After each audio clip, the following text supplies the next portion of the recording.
नमस्कार, साहित्य तक पर मैं हूं जयप्रकाश पांडे। आप देख रहे हैं शब्द रथी कार्यक्रम। लेकिन शब्द रथी कार्यक्रम सामान्य तौर पर किसी एक पुस्तक पर चर्चा के लिए केंद्रित होता है, लेकिन हमारे साथ जो मेरे अतिथि मौजूद हैं, अश्विन सांघी जी हैं। आपका अश्विन सांघी जी बहुत बहुत स्वागत है। थैंक थैंक यू जयप्रकाश जी। धन्यवाद। अश्विन जी चूंकि पहली बार साहित्य तक पर आए हैं, इसलिए मैं उनकी ये इस पुस्तक द मैजिशियंस ऑफ माजदा पर चर्चा करने के लिए उन्हें बुलाया था। लेकिन मुझे लगता है कि उनके पूरे रचना कर्म पर हमें बातचीत करनी चाहिए।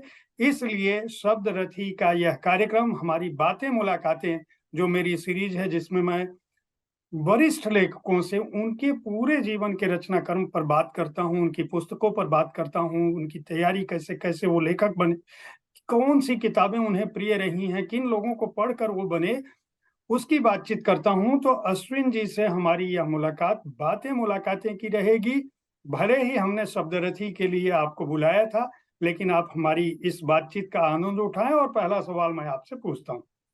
अश्विन, पहले तो मैं चूंकि पहली बार आए हैं, इसलिए मैं वह सवाल जरूर करूंगा जो मैं लगभग सभी बड़े लेखकों से करता हूं।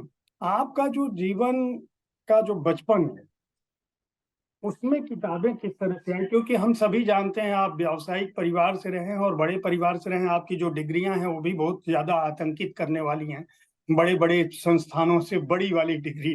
तो लेखन में किस तरह आए, और आपको क्या उस समय ये अंदाज था कि अश्विन सांघी बतौर लेखक पूरी दुनिया में इस तरह से चर्चित हो जाएंगे कि भारत के जो गिने चुने 100 सबसे प्रतिभावान सक्षम लोग हैं, उसकी फोर्ब्स की लिस्ट में भी आएंगे?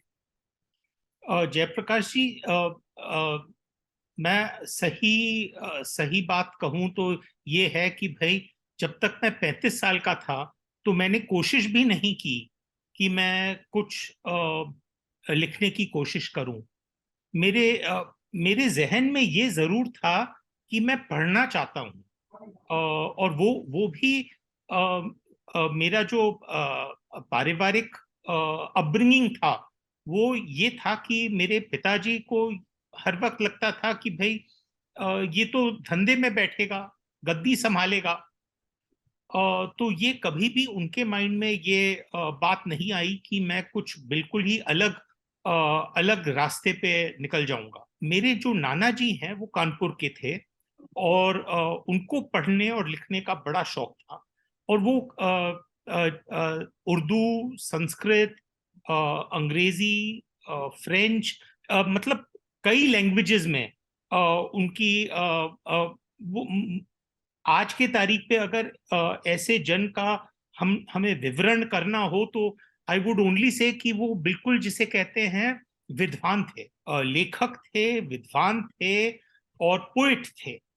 और वो हर वक्त कहते थे कि बेटा, एक चीज याद रखो, तुम बनिया परिवार के हो, मारवाड़ी परिवार के हो, तो लक्ष्मी जी की तो पूजा तुम करोगे ही करोगे। पर हम हमारे एक लक्ष्मी और सरस्वती के बीच में एक, जिसे कहते हैं, एक बहुत ही अनोखा रिश्ता है। और वो है कि लक्ष्मी जी वहीं पर विराजमान होना चाहती हैं जहां सरस्वती है। तो अगर तुम सरस्वती के पीछे पड़ोगे तो खुद ब खुद लक्ष्मी जी आ जाएंगी। तो वो मुझे हर हफ्ते एक किताब भेजते थे पढ़ने को।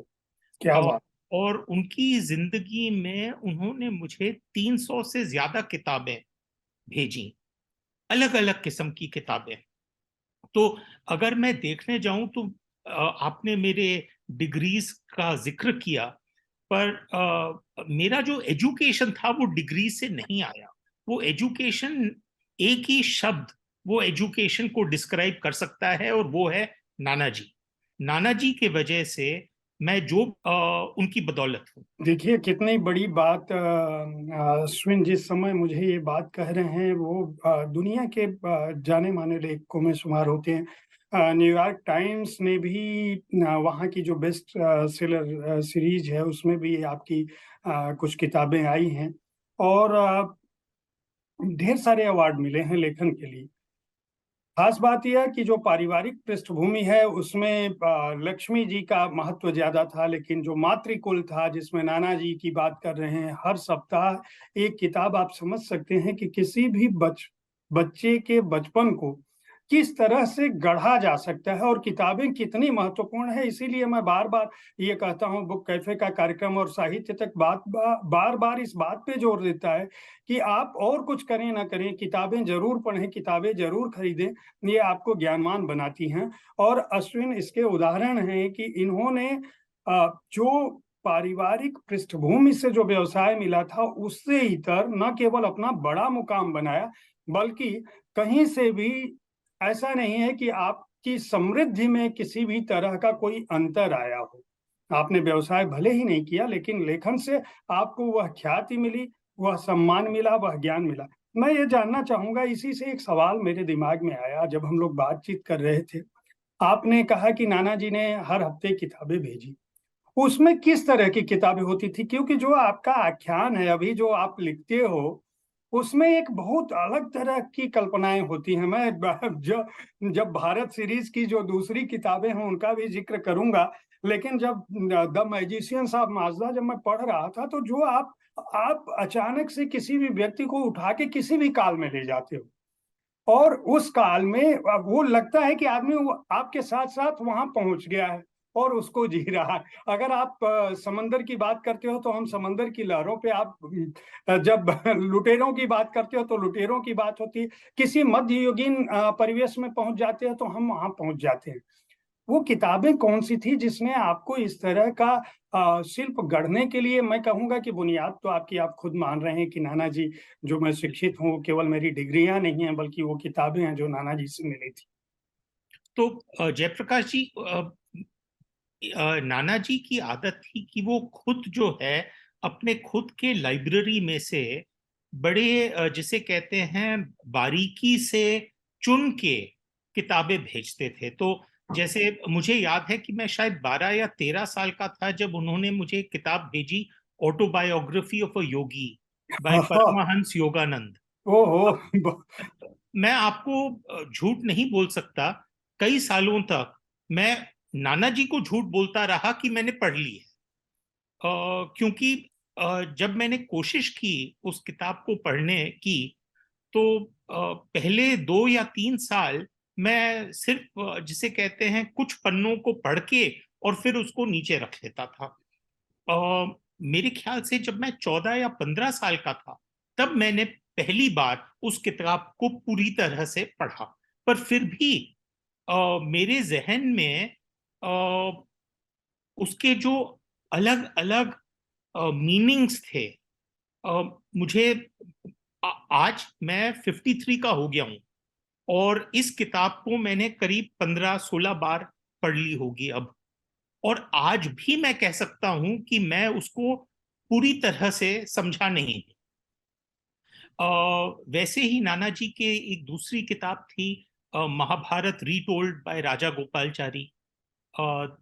फिर Freedom at Midnight by Dominique लापियर।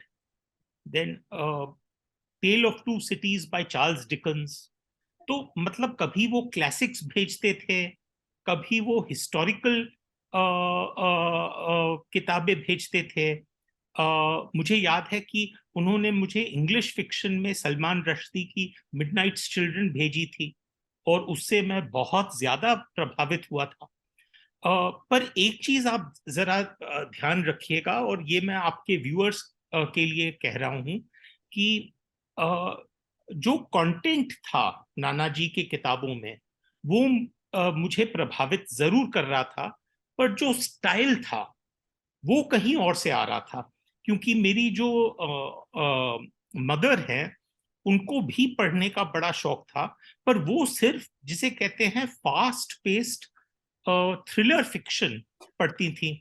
तो जैसे Jeffrey Archer, Frederick Forsyth, Robert Ludlum, Dan Brown, John Grisham, जितने भी fast paced English fiction writers थे उनकी किताबें वो पढ़ती थी। और जब उनका किताब खत्म हो जाता था तो वो मुझे पास ऑन कर देती थी।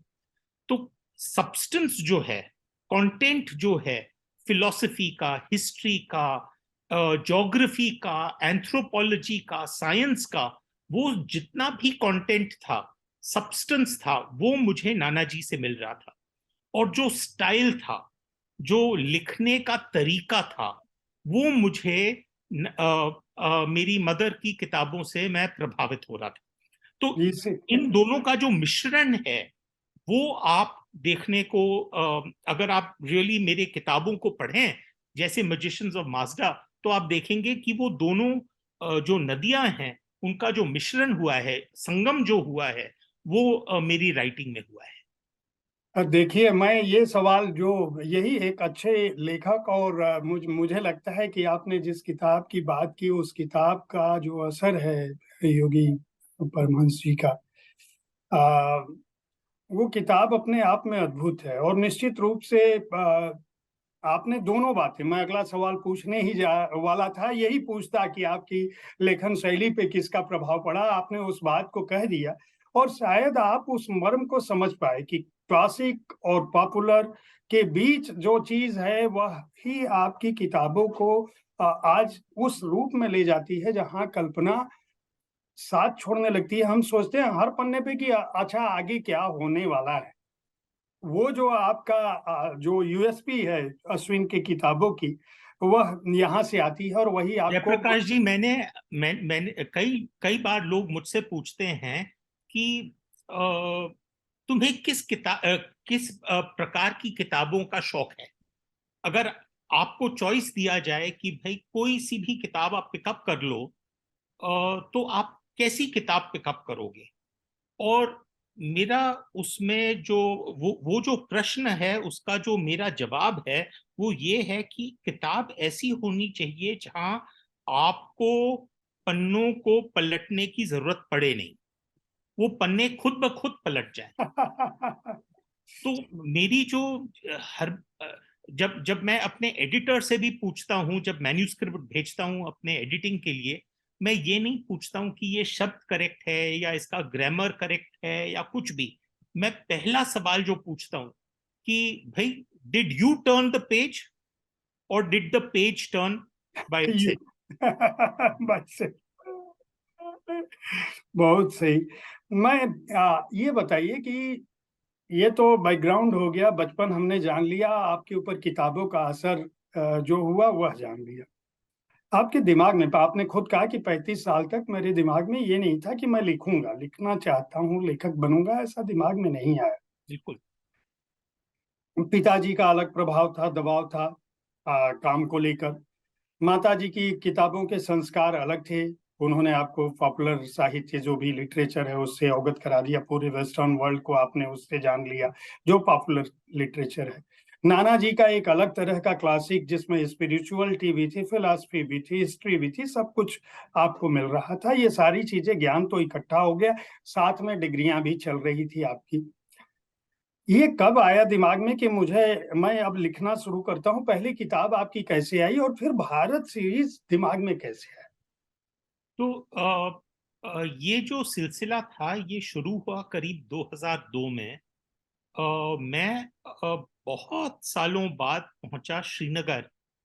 हमारे परिवार के एक दोस्त हैं, उनके कुछ फैमिली फंक्शन चल रहा था श्रीनगर में। तो पिताजी ने कहा कि भाई एक दिन के लिए हो आओ और वहां पर अपना चेहरा दिखा लो और अटेंडेंस मार्क कर लो कि भाई हमारे परिवार से कोई पहुंचा है। तो मैं वहां पर पहुंच गया। अब उस टाइम पे वो जिसे कहते हैं श्रीनगर का सिक्योरिटी का जो हाल था, वो काफी खराब था। और मेरी फ्लाइट जो थी, रिटर्न फ्लाइट अगले दिन की, वो कैंसिल हो गई। तो मैंने अपने ड्राइवर से कहा कि यार मुझे कहीं बाहर ले चलो और मुझे घुमाओ शहर में, बिकॉज मेरा होटल में दम घुट रहा है। तो मैं यहाँ पर अब रह नहीं सकता हूँ। होटल भी आधे से ज्यादा बंद था। सिर्फ कुल 10 या 15 कमरों को उन्होंने ऑपरेशनल कर रखा था। तो ड्राइवर ने पूछा कि साहब अगर आप कहें तो मैं शंकराचार्य ले जाऊं। तो मैंने कहा कि भाई मैं अपने जो चाइल्डहुड डेज हैं उनमें तो मैं बहुत बार कश्मीर आ चुका हूँ और मैंने शंकराचार्य का विजिट भी कर रखा है, और हजरत बल भी हो आया हूँ, चश्मशाही सब कुछ देख चुका हूँ। तो उन्होंने कहा साहब आप रोजाबाल गए हैं कि नहीं? तो मैंने कहा ये क्या चीज है? तो उसने कहा कि नहीं आप चलिए मैं दिखाता हूं आपको। तो हम, ये बहुत ही पुराना एरिया है श्रीनगर, श्रीनगर का, कन्यार करके। तो वहां पर वो मुझे ले गया, और बाहर से तो बिल्कुल ही नॉर्मल जैसे छोटा सा घर लग रहा था, अ, चूने वाली दीवारें, और अंदर हम पहुंचे, और एक पुराना गाइड था, ड्राइवर ने उससे बात की और वो मुझे अंदर ले गया। और वहां पर ये गाइड का ये कहना था कि जो पुराने लैंड के रिकॉर्ड्स हैं उनमें इस मकबरे का जिक्र किया गया है कि ये 2000 साल से वहां पर खड़ा हुआ है, कुछ ना कुछ वहां पर 2000 साल से कंस्ट्रक्टेड है। तो अच्छा, सामने मेरे मैं देख सकता था कि जो बेरियल हुआ है वो इस्लामिक तरीके से, मतलब नॉर्थ साउथ एक्सिस पे बेरियल हुआ है। और वहां पर बोर्ड भी लगा है कि वहां पर एक मुसलमान पीर हैं, नसीरुद्दीन, उनका 14th सेंचुरी से बेरियल है। अब मेरे माइंड में ये आया कि भाई अगर ये 2000 साल से खड़ा है तो ये 14th सेंचुरी का बेरियल कैसे हो सकता है? ये तो और भी पुराना होना चाहिए। तो फिर वो जो गाइड वहां पर था उसने मुझे बताया कि साहब नसीरुद्दीन के बॉडी के नीचे एक और पुरानी बॉडी बेरियल है, पर वो नॉर्थ साउथ में नहीं है, वो ईस्ट वेस्ट में है। बाद में जब मैंने इस पे रिसर्च किया तो मुझे पता चला कि जो हमारे एंशियंट जूज हैं वो अपने बॉडीज को ईस्ट वेस्ट डायरेक्शन में उसका बेरियल करते हैं। अच्छा, इस मकबरे के बाहर एक कार्विंग है जिसमें दो पैर दिखाए गए हैं, दो पैरों का विवरण किया गया है, और उसमें छोटे से क्रॉस मार्क्स बताए गए हैं। जहां पर नॉर्मली, जहां पर क्रूसिफिक्शन होता था रोमन टाइम्स में, तो उसके कहां पर कीलें गाड़ी जाती हैं वो उसको डिस्क्राइब किया गया है उस कार्विंग में। तो मुझे तब रियलाइजेशन हुआ कि ये जगह जो है, पॉपुलर कल्चर, जो पॉपुलर माइथोलॉजी और फोकलोर उस एरिया का है, उनका मानना है कि ईसा मसीह वहां पर आए थे और उनको वहां पर बेरी किया गया। तो जयप्रकाश जी, हम लोग सोचते हैं, हम राइटर्स कई बार सोचते हैं कि हम जाके कहानियां ढूंढते हैं, पर ये गलत चीज है। सच बात तो ये है कि कहानियां हमको ढूंढती हैं, पर हम में कई बार ये हम इतने क्लोज होते हैं कि हम सोचते नहीं हैं कि ये कहानी मुझे ढूंढ रही है। तो अगले 1.5 साल 2 साल के लिए मैं ये कहानी के साथ obsessed हो गया। मैं कुछ और पढ़ने को तैयार नहीं था, मैं कुछ और बात करने को तैयार नहीं था। मैं सिर्फ इस मकबरे के बारे में पता करना चाह रहा था। कई ऐसे एक्सपर्ट्स थे जिनसे मेरी बातचीत हुई, कई ऐसी किताबें थी जो मैंने पढ़ी। एक और बहुत दिलचस्प कहानी थी, एक रशियन एक्सप्लोरर की, निकोलस नोटोविच, जो आए थे लद्दाख में 1887 में, और वो अपने घोड़े से गिर गए थे तो उनका पैर टूट गया था।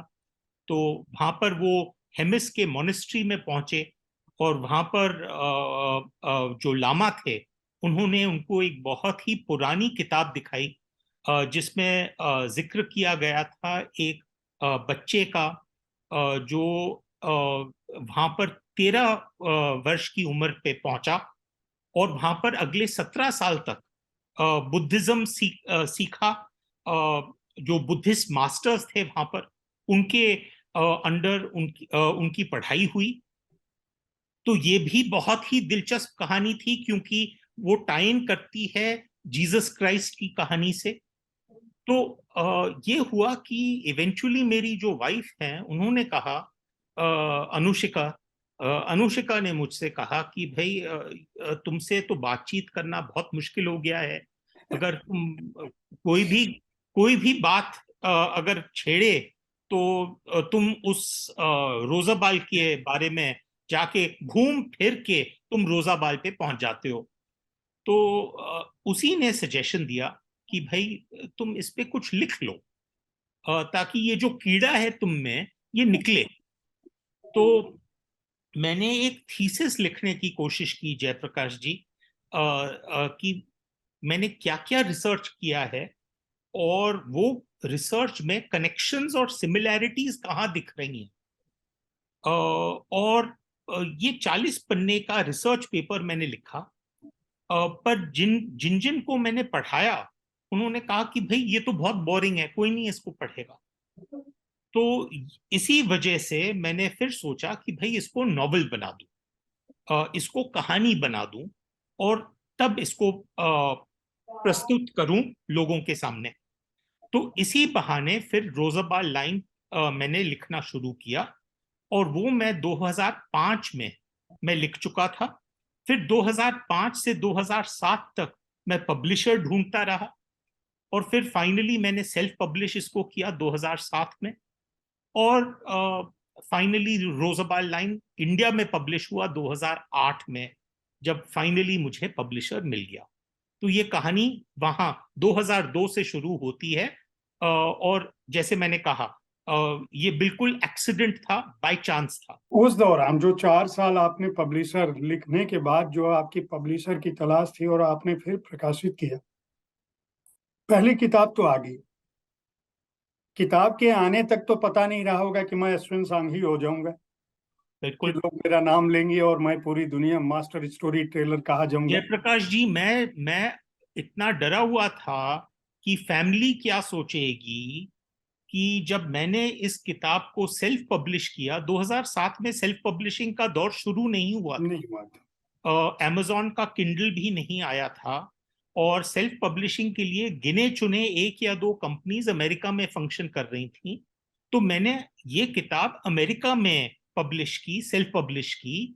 और मुझे इतना डर था कि पिताजी क्या सोचेंगे कि मैंने इसको स्यूडोनिम में पब्लिश किया, अश्विन सांघी का नाम डाला ही नहीं, अश्विन सांघी का स्यूडोनिम ढूंढ के उस नाम से इसको पब्लिश किया, ताकि किसी को पता भी नहीं हो, पता नहीं चले कानो कान कि अश्विन सांघी इस किताब के पीछे है। ये तो भला हो मेरे जो पब्लिशर इंडिया में मुझे मिले, वेस्टलैंड, उस जमाने के जो वेस्टलैंड पब्लिशर थे, उनके जो सीईओ थे गौतम पद्मनाभन, जो आज तक मेरे जिगरी दोस्त हैं, उन्होंने कहा कि अश्विन, हम इस किताब को इंडिया में ये स्यूडोनिम के जरिए मार्केट नहीं कर सकते हैं, तो तुम्हारा नाम कवर पे आना पड़ेगा।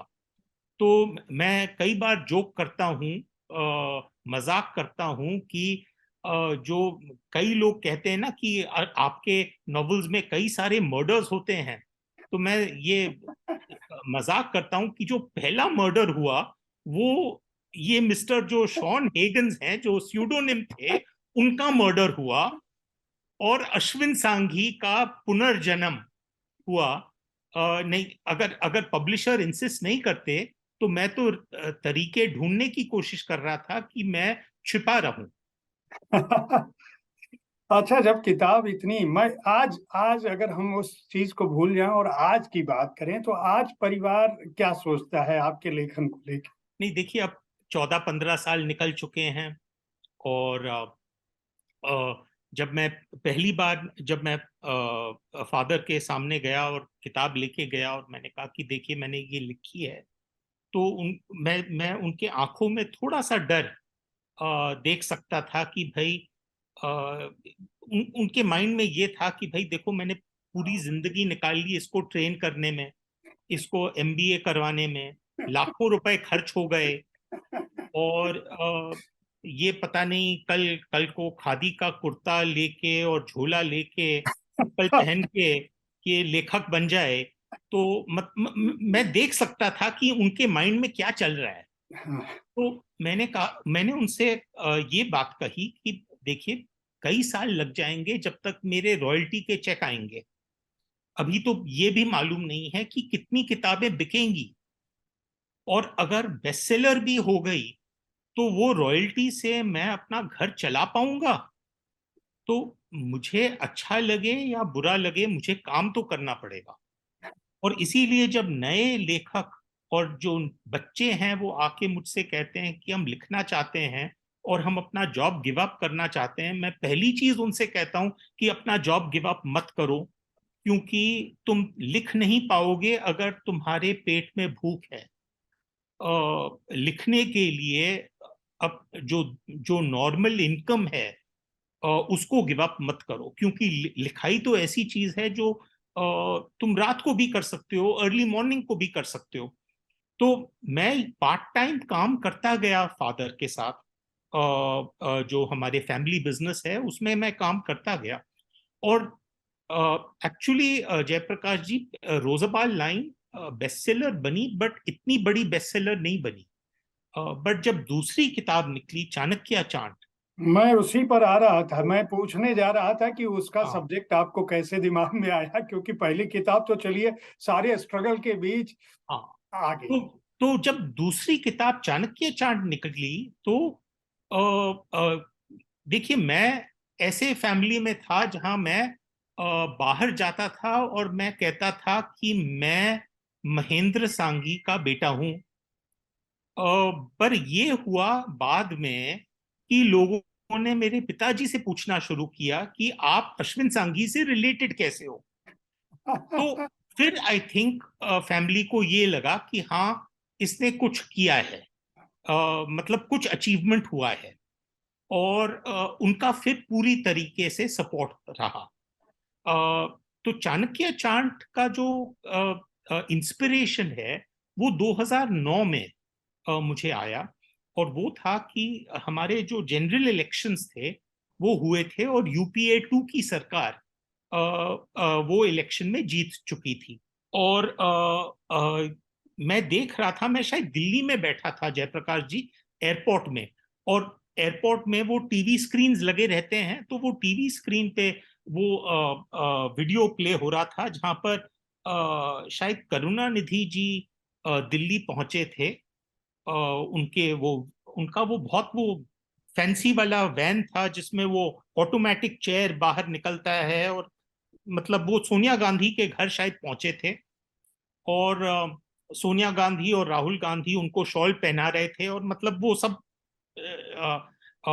इवेंट चल रहा था।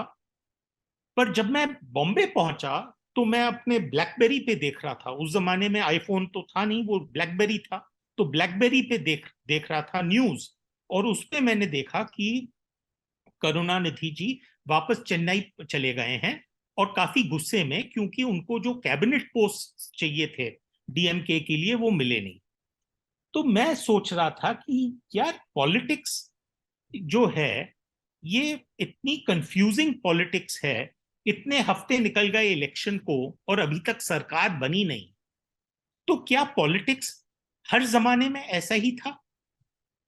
तो मैं मैंने सोचा कि मैं क्यों ना ये कंपैरिजन करूं, क्योंकि अंग्रेजी में हम कई बार ये टर्म काम में लेते हैं, गुड ओल्ड डेज। अरे भाई, पुराने जमाने में तो ऐसा था। पर पुराने जमाने की जो दिन थे वो क्या वो अच्छे दिन थे? तो मेरा ये मानना हुआ कि भाई, अगर मुझे कंपैरिजन करना है तो मुझे सबसे ग्लोरियस पीरियड का कंपैरिजन करना चाहिए, which is the Mauryan empire.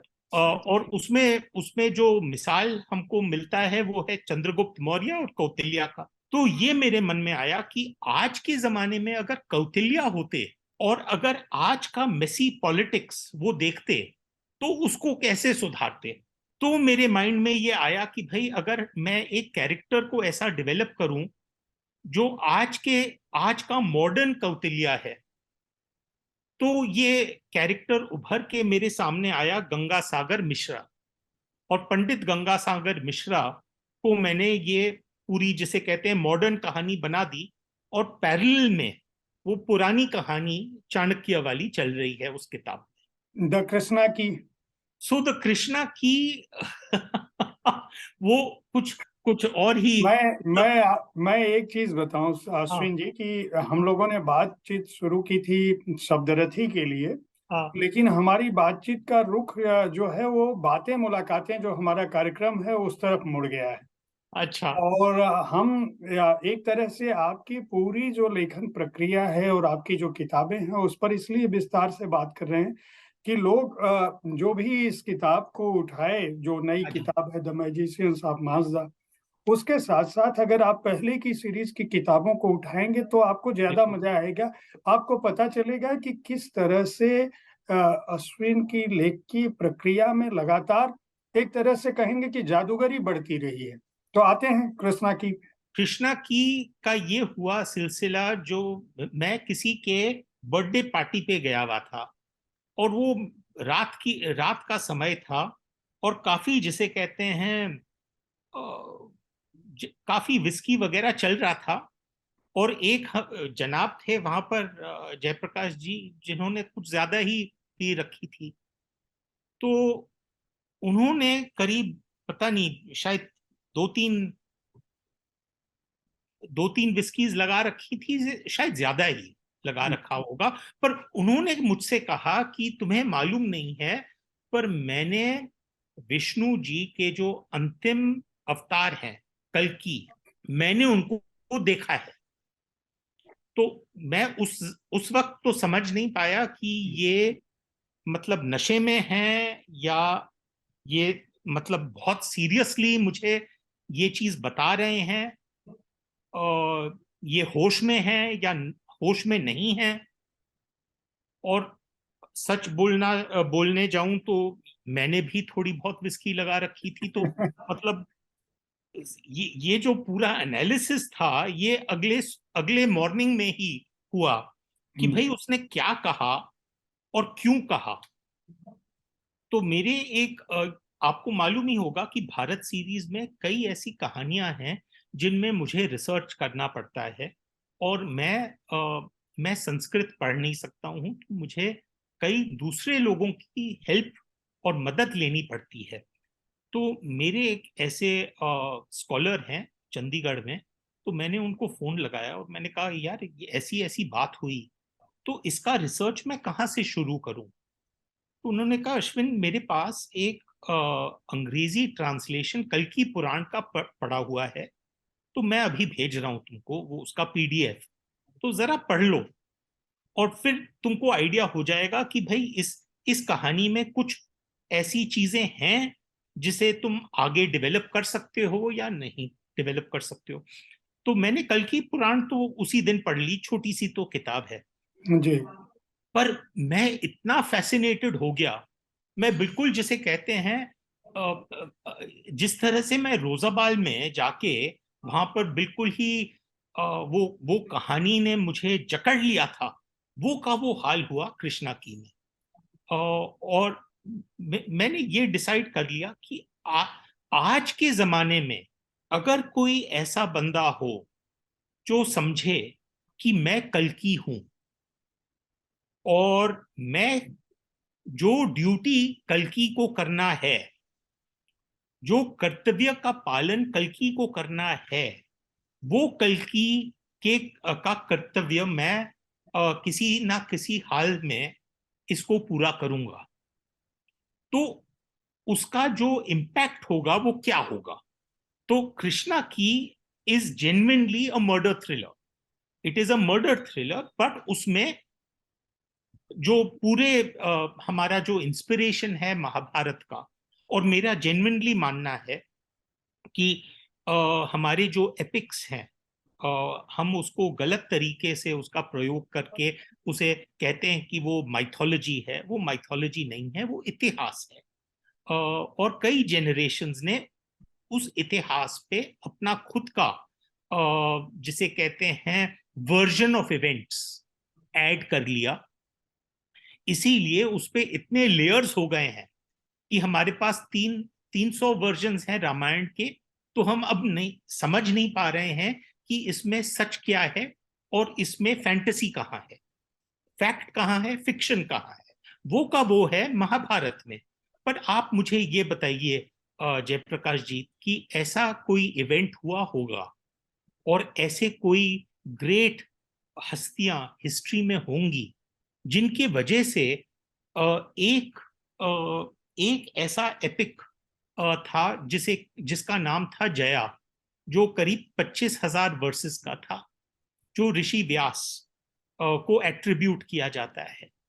और फिर कई सालों के बाद ये 50,000 वर्सेस का हो गया और इसका नाम पड़ा भारत।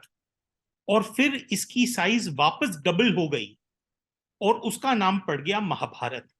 अब मुझे बताइए कि इतने जेनरेशंस ने इस पे काम किया, अगर इसमें कुछ सच्चाई नहीं होती तो क्या हम इतना काम उस पे करते, इतनी लेखनी उस पे करते? तो मेरा मानना है कि वो C.S. लुइस ने एक चीज कही थी कि a myth is a lie that contains a truth. तो कहीं ना कहीं इसमें कहीं ना कहीं सच्चाई तो होगी। तो मैं जब जब मैं कृष्णा की जो कहानी है उसको सोच रहा था, तो मैं सोच रहा था कि इसमें हिस्ट्री और माइथोलॉजी का ओवरलैप कहाँ है, कि कहाँ पर जो जो एपिक है उसमें कहाँ कहाँ हो सकता है कि ये एक्चुअली हिस्टोरिकल इवेंट। तो द कृष्णा की is not only a modern day murder thriller, but उसमें इंस्पिरेशन मैंने लिया है महाभारत से। The Sialkot saga. तो द सियालकोट सागा का जो आपको मालूम ही है, ये जो कहानी है वो 70 साल इंडिपेंडेंस के बाद इंडिया की कहानी है। तो मेरा मेरा सोचना था कि भाई, जब मैंने चाणक्य चांट लिखी तो ये तो पॉलिटिकल थ्रिलर थी, पर मेरा जो डीएनए है, जिस जिस परिवार में मैं बड़ा हुआ, वो परिवार तो बिजनेस का परिवार था। तो मेरे माइंड में ये था कि अगर मैं पॉलिटिकल थ्रिलर देखने जाऊं तो पॉलिटिकल थ्रिलर में तो game theory, strategy is the most important. कई बार अपने को लगता है कि हम शतरंज खेल रहे हैं, कि हम 3 चाल या 4 चाल आगे की सोचने की कोशिश कर रहे हैं। तो मैंने कहा, पर ये तो पॉलिटिक्स में हुआ, पर बिजनेस में भी तो ये ही होता है। हम वो ही स्ट्रैटेजी अपनाते हैं और हमारी रणनीति होती है कि हम बिजनेस में कैसे सक्सेस करें। तो मेरा मानना था कि अब टाइम आ गया है कि मैं एक बिजनेस थ्रिलर लिखूं। तो सियालकोट सागा की जो कहानी है उसमें दो मेन कैरेक्टर्स हैं, अरविंद और अरबाज, और दोनों ही बिजनेस वर्ल्ड में हैं। और इन दोनों के बीच में जो कंपटीशन होता है, वो कंपटीशन मैंने कोशिश की है कि इनकी जिंदगी के थ्रू आपको वो कंपटीशन समझा पाऊं। पर उसमें जो बाय प्रोडक्ट है, वो बाय प्रोडक्ट ये है कि मैं आपको जो 7 डेकेड्स निकल गए 1947 के बाद, उनका वर्णन आपको कहानी के थ्रू देने की कोशिश करता हूं। कोई रियलिटी, कोई ऐसा कैरेक्टर है बिजनेस हाउसेज का जहां आप ये उनकी आपसी राइवलरी को यहाँ लिखना चाह रहे थे? सबके सब हैं उसमें। देखिए, जैसे जब चाणक्य चांट निकली तो लोगों ने मुझसे पूछा, गंगा सागर मिश्रा का इंस्पिरेशन कहाँ से लिया तुमने? तो मैं उनको कहता हूं कि देखिए, गंगा सागर मिश्र तो मॉडर्न डे चाणक्य हैं।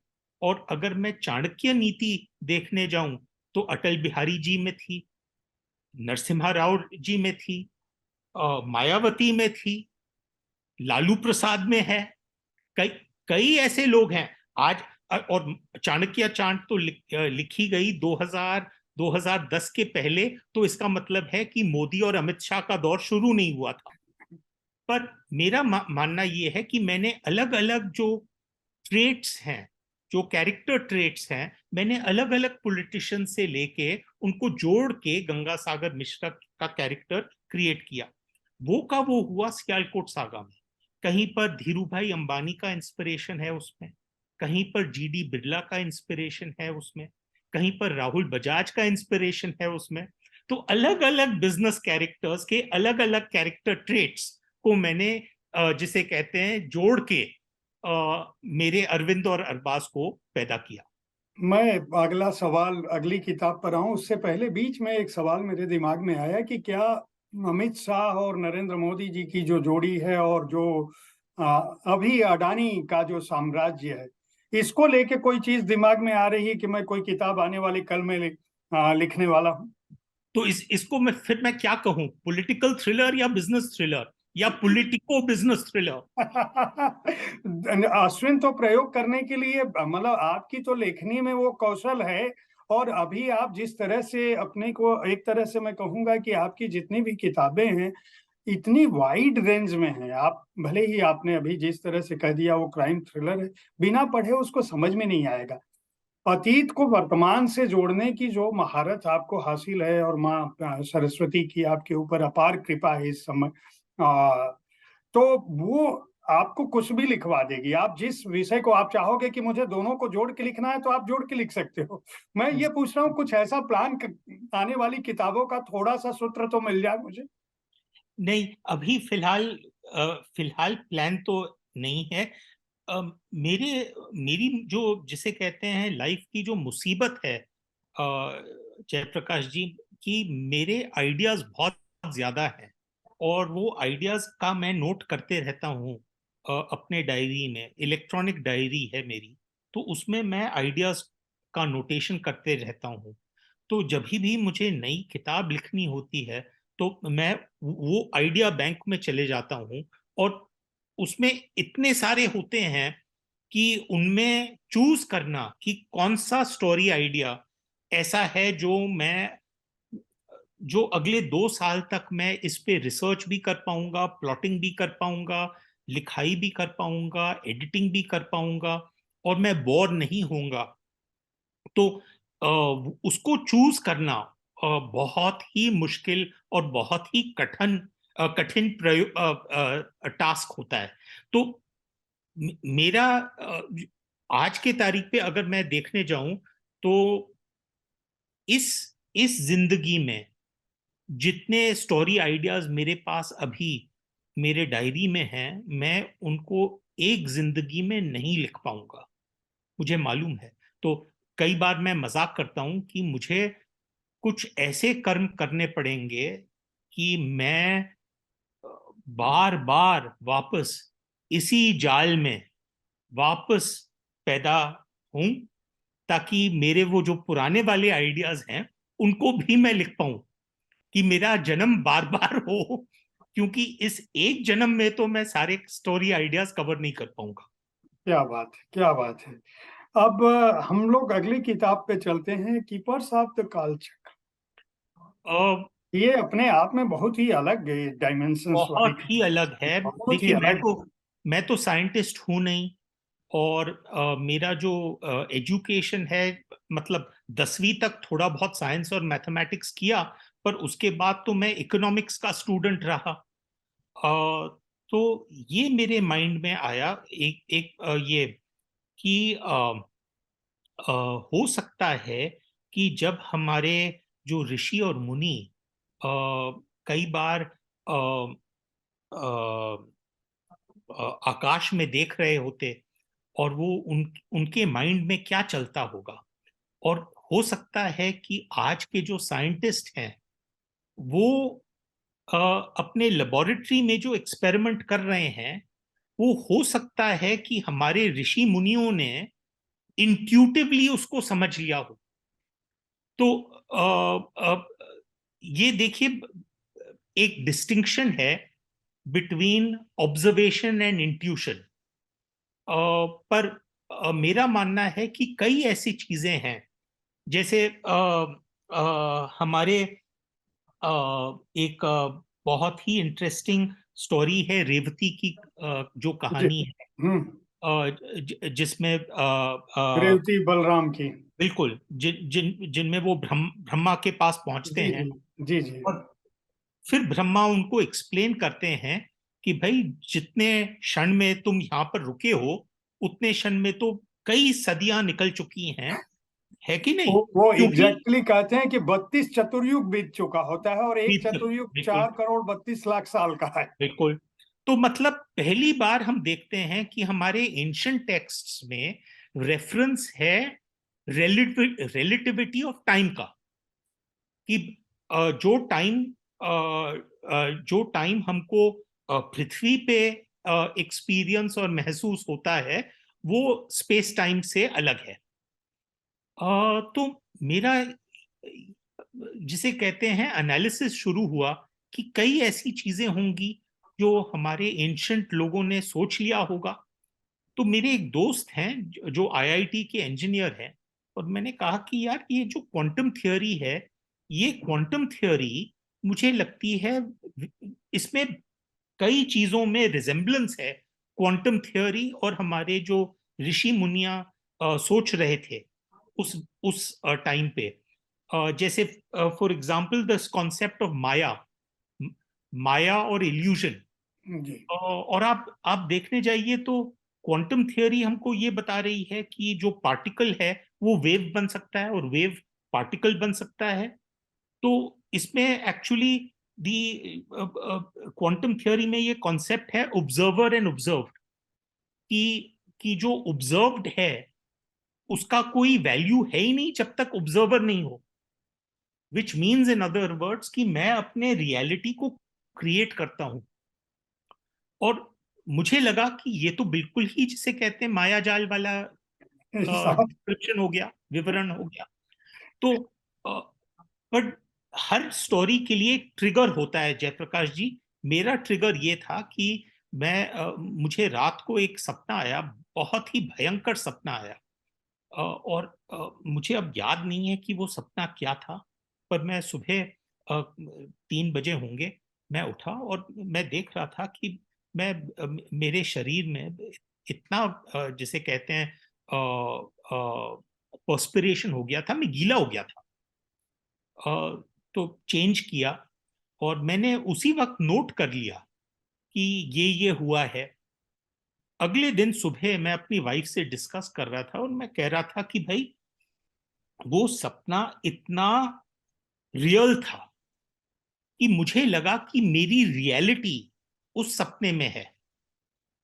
तो मेरे माइंड में ये आया कि क्या ये हो सकता है कि वो जो जिसे मैं अपना रियलिटी कहता हूं, हो सकता है कि मेरे सपने में जो था वो रियल था, और जो मैं अभी एक्सपीरियंस कर रहा हूं इस वर्ल्ड में, ये वो मेरा सपना है। तो हो सकता है, तो आप ये सोचिए कि अगर आप एक एक्सपेरिमेंट करने जाएं जिसमें 2 बल्ब हैं और बीच में एक स्विच है, सर्किट एक ही है, एक स्विच है, अगर आप उसको लेफ्ट की तरफ दबाएं तो लेफ्ट वाला बल्ब ऑन हो जाता है और राइट वाला बल्ब ऑफ हो जाता है। और अगर आप राइट की तरफ दबाएं तो राइट वाला बल्ब ऑन हो जाता है और लेफ्ट वाला बल्ब बंद हो जाता है। तो मैं ये सोचने लगा कि क्या मेरी जिंदगी ऐसी है जहां पर दिन में एक बल्ब चलता है और रात को दूसरा बल्ब चलता है। और ये जो आइडिया था, ये आइडिया बन गया कीपर्स ऑफ द कालचक्र। मैं अब समझ पा रहा हूँ कि आप अपनी किताबों के लिए किस तरह से कल्पनातीत तौर पे जो आप दुनिया रचते हैं, उनमें किस तरह से दर्शन, आध्यात्म, दर्शन, सत्यता, तथ्य, विज्ञान और कल्पना सबका सम्मिश्रण होता है, और यही आपकी किताबों को अलग बनाती हैं। अगली किताब तो सीधे तो अगली विश्व, किताब थी vault of Vishnu. The vault of. तो मैं दौरे पे था जयप्रकाश जी, अ, अ, और एक रोड साइड स्टॉल पे चाय के लिए मैं रुका। तो वहां पर जो जो बच्चा था जो चाय चाय सर्व कर रहा था, उसने मुझसे पूछा कि साहब आप चीनी मार के चाय लेंगे क्या? तो अ, उस वक्त तो जैसे मलाई मार के, चीनी मार के, ये तो आजकल वो शब्द है ना कि आप ज्यादा मीठा लेंगे या ज्यादा जी। दूध लेंगे या जो भी है। पर मेरे माइंड में ये चला चीनी वर्ड का, कि हम हमारे संस्कृत में तो शक्कर का जिक्र है, कि हम नॉर्मली कहते हैं शक्कर, पर ये चीनी वर्ड कहाँ से आया? तो जब मैंने इसको वापस घर आके रिसर्च किया तो मुझे पता चला कि बंगाल में 18th सेंचुरी में जो चाइनीज इमिग्रेंट्स आए थे, तो उसमें जो पहले चाइनीज इमिग्रेंट थे वो आए, और उनका एक नाम था टोंग एस्यू, और उन्होंने एक शुगर रिफाइनिंग यूनिट सेटअप किया था 18th सेंचुरी में बंगाल में। तो क्योंकि चाइनीज लोगों ने शुगर रिफाइनिंग शुरू किया, इसलिए हमने शक्कर को चीनी कहना शुरू कर दिया। और इनफैक्ट उस एरिया को अभी तक, बिकॉज उनका नाम था टोंग एच्यू, इसलिए अच्छीपुर करके वो रीजन का नाम पड़ गया। तो मैं ये सोच रहा था कि ये चीनी जो है चाइना से हमारे पास आया या कुछ और इसमें प्ले चल रहा था। जब मैं रिसर्च करने लगा, ये मंक हैं जो यहाँ पर इंडिया में आए थे, जुआनजैंग, उनको हम ह्यूनसैंग कहते हैं हिस्ट्री बुक्स में, पर इन चाइना उनको हुआनजैंग के नाम से जाना जाता है।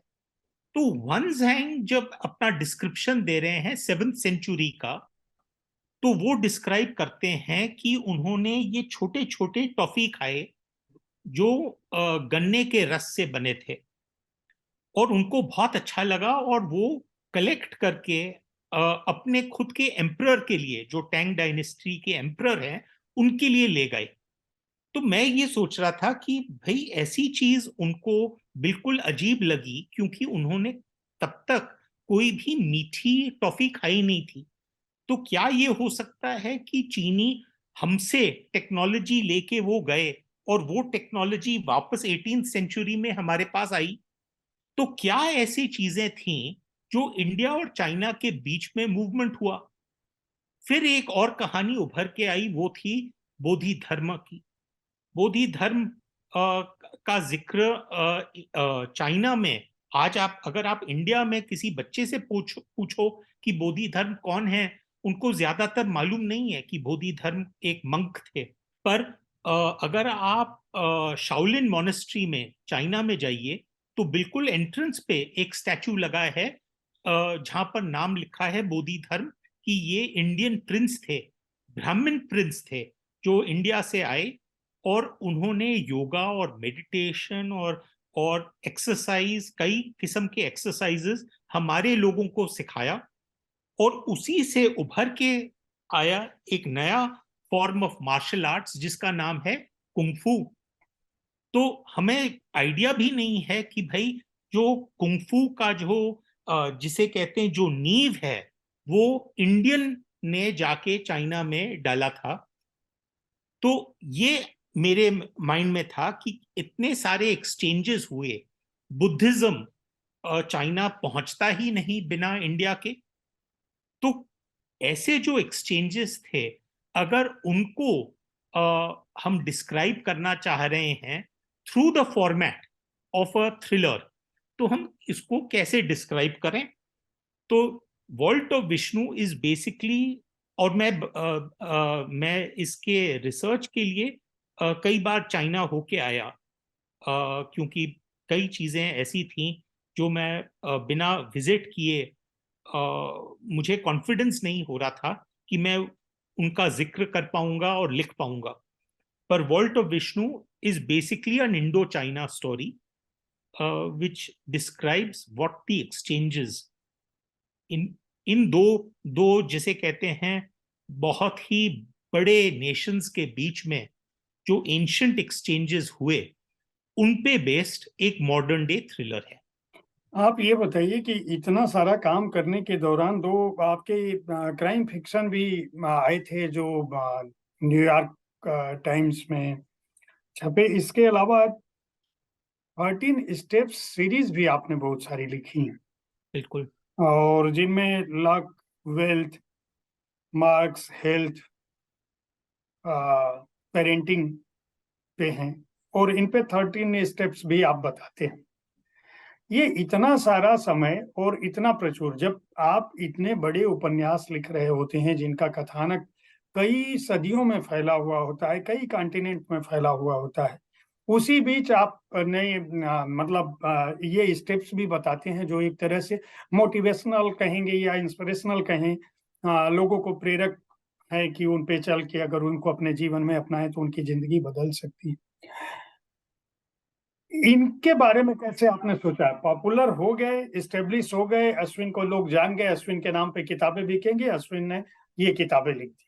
जयप्रकाश जी, मैं चेन्नई में था किसी लिटरेचर फेस्टिवल में, तो वहां पर किसी बच्ची ने मुझसे पूछा कि अगर आपको मैं पूछूं कि आपका जो सक्सेस हुआ है वो कैसे हुआ और क्यों हुआ, तो आप क्या उत्तर देंगे?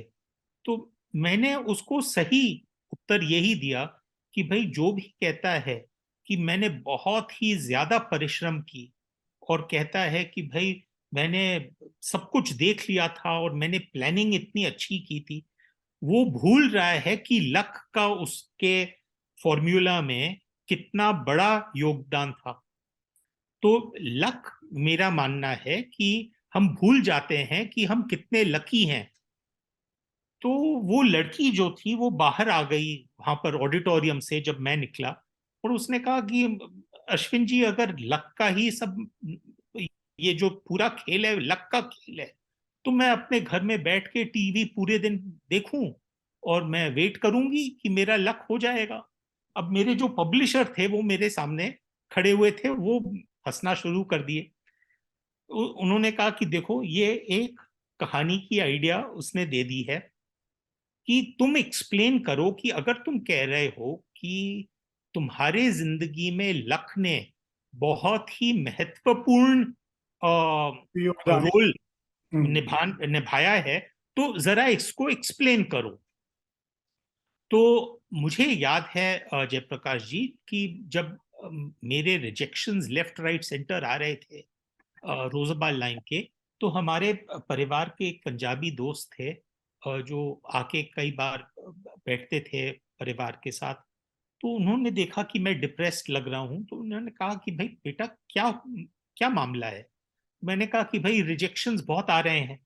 तो उन्होंने कहा कि बेटा, ये याद रखो कि 99% इज गुड लक।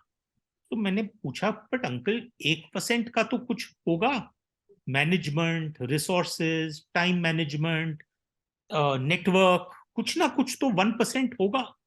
तो उन्होंने कहा 1% is called bloody good luck, 99% is luck, 1% is bloody good luck.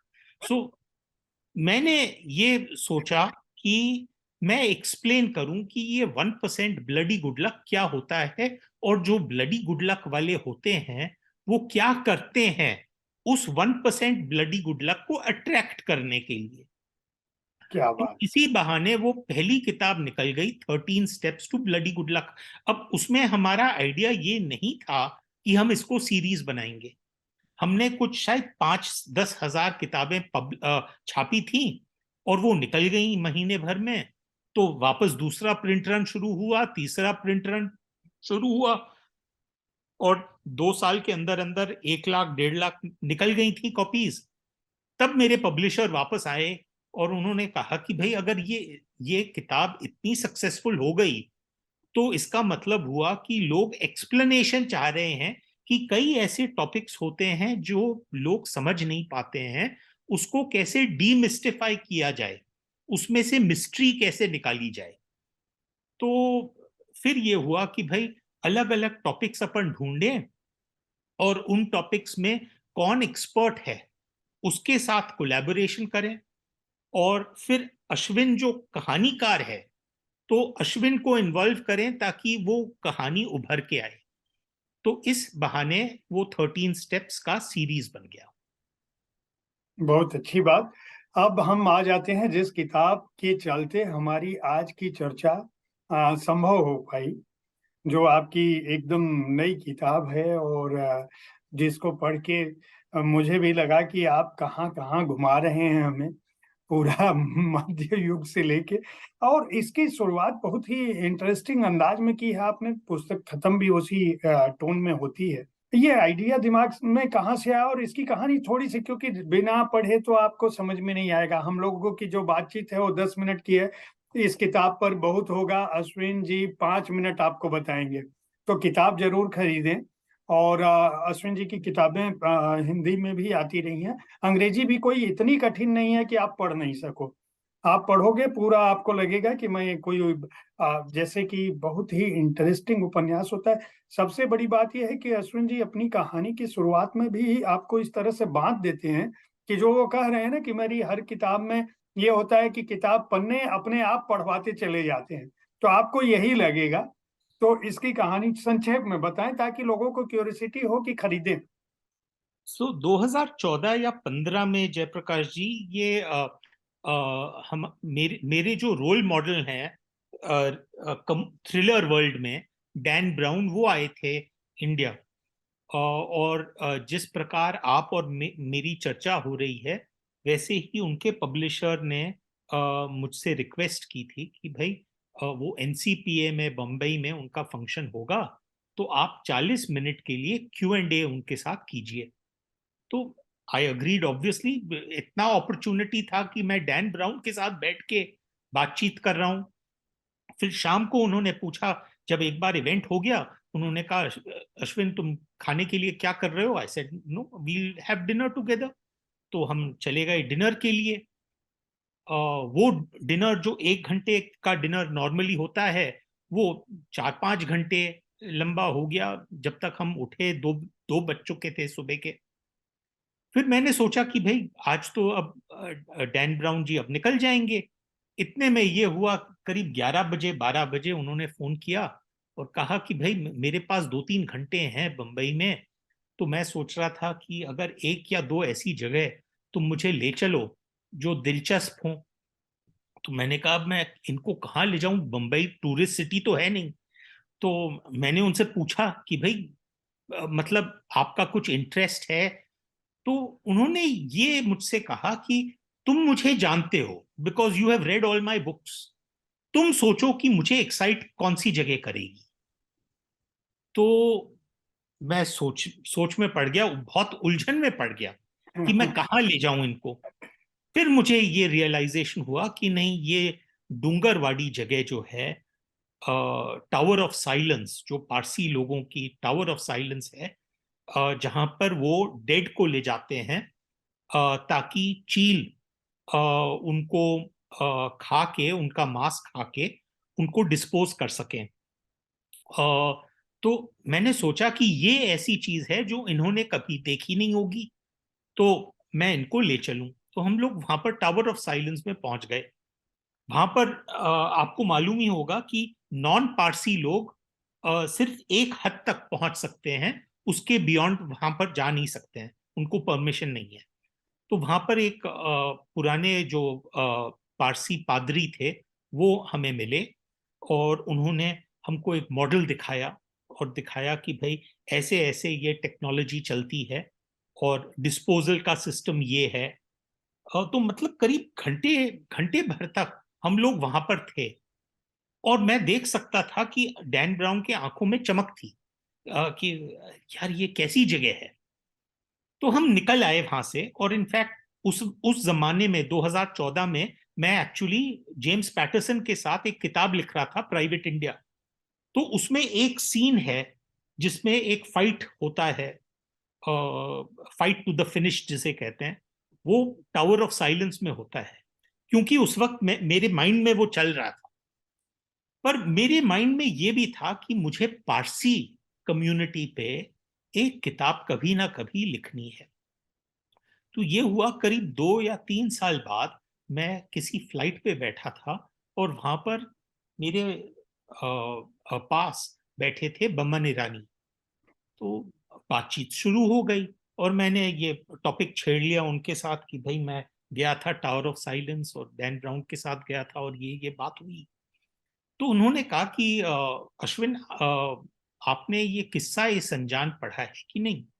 मैंने कहा कि नहीं, मुझे मुझे तो मालूम भी नहीं है ये क्या चीज है। तो उन्होंने कहा, नहीं, जो पारसी लोग आए थे 720 एडी में इंडिया, तो जो गुजरात में उनकी लैंडिंग हुई, उसका जो पूरा डिस्क्रिप्शन है, विवरण है, वो किस्सा संजान में है।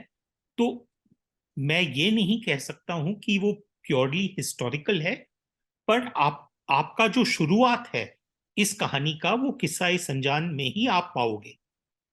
तो मैंने अगले ही दिन, जिस तरह से मैंने कल की पुराण मंगवाई थी अगले दिन, वैसे जी। ही किस्सा संजान मैंने मंगवा ली, और उसका पीडीएफ मेरे पास आ भी गया। और मैंने पढ़ना आरंभ किया।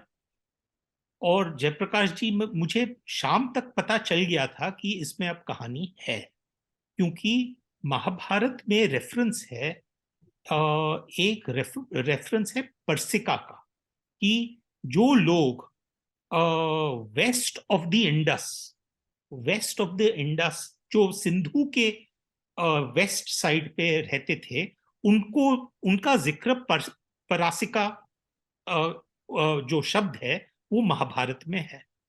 तो मेरे माइंड में ये आया कि जो लोग आए ईरान से भाग के, क्योंकि वहां पर इस्लामिक कॉन्क्वेस्ट शुरू हो गया था, तो जो लोग भाग के ईरान से निकले और यहाँ पर गुजरात आए, क्या वो सिर्फ भाग के आ रहे थे टू सम न्यू कंट्री, या हो सकता है कि उनका स्पिरिचुअल जो होम था वो यहीं पर था?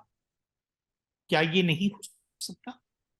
अगर आप जो पारसी गाथा हैं और हमारे जो वेद हैं, अगर आप पढ़िए साइड बाय साइड, तो उनमें कई सिमिलैरिटीज उभर के आती हैं। जैसे वरुण और मित्र का को बहुत ही ज्यादा दर्जा दिया गया है ऋग्वेद में, और वो का वो गाथाज में है। उनके जो पारसीज के जो मेन गॉड हैं, उनका नाम है अहूरा माजदा। पर अगर आप देखिए तो जो अहूरा शब्द है, उसका रेफरेंस अपने को सनातन धर्म में असुर के नाम से मिलता है।